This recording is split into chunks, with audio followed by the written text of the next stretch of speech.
ઘણા સમય પહેલાં ગુજરાતીમાં એક સોંગ ચાલ્યું હતું અને એ સોંગનું ટાઇટલ હતું પદ્મા. વીર માંગણાવાળો અને પદ્માની કહાની.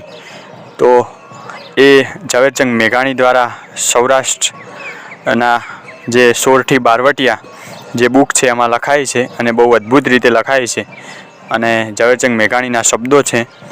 અને આ વાત ઘણા બધા લોકોએ આ જે છે એ ગીત સાંભળ્યું હશે પણ એ સ્ટોરી નહીં ખબર હોય અને બહુ મજબૂત એકદમ ઝીણવટપૂર્વક એ લખાઈ છે. પણ આપણે એના વિશે ઝીણવટપૂર્વક તો હું વાત ન કરી શકું પણ એમના જેવી તો પણ ખાલી તમને ઉપરછલ્લી માહિતી આપું તો એમાં લખાયું છે કે માલધારી બેઠા હોય છે નેસડામાં અને ખાટલા ઢાળીને. સાંજનો સમય હોય છે અને થોડું કહેવાય ને કે ચોમાસું હોય છે અને નાનકડા એ નેવામાંથી પાણી પડતું હોય છે અને બસ ચલમ ફૂંકતા હોય છે અને બેઠા હોય છે અને વાતો કરતા હોય છે. તો એટલામાં એમને વીર માંગણાવાળાની વાત નીકળે છે. તો એક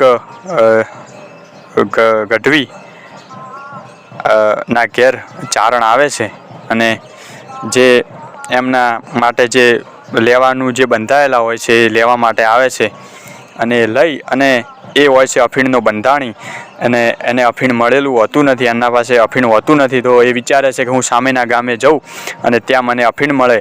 તો એ ગામમાંથી એ નીકળી જાય છે જે એને પૈસા લેવાના હોય છે એ લઈ અને સામેના ગામ જતો હોય છે અને વચ્ચે એ જે વીર માંગણાવાળાનો વચ્ચે વડલો આવે છે, જે ડુંગર આવે છે, ત્યાં એને અફીણ ન મળવાથી એ બેભાન થઈને પડે છે અને વીર માંગણાવાળો સફેદ કપડામાં આવે છે અને એને જગાડે છે અને થોડું કટકો અફીણ આપે છે.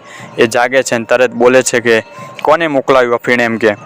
એટલે વીર માંગણાવાળો કહે છે કે તમે જે ગામમાં જ્યાં હતા એ ગઢવીને મોકલાવ્યું છે.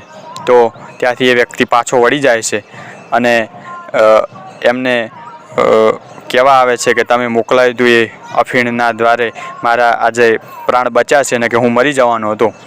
અને એ વાત કરે છે એટલે પેલા લોકો કહે છે કે ના, અમે તો અમારી પાસે તો અફીણ હતું નહીં ને અમે મોકલાવ્યું નથી, આ નક્કી વીર માંગણાવાળો હોવો જોઈએ. તો આગળ કહાની ચાલતી હોય છે અને કહાનીમાં એવું લખે છે ઝવેરચંદ મેઘાણી કે એક દિવસ વીર માંગણાવાળો રહેતો હોય છે એના મામાના ઘરે અને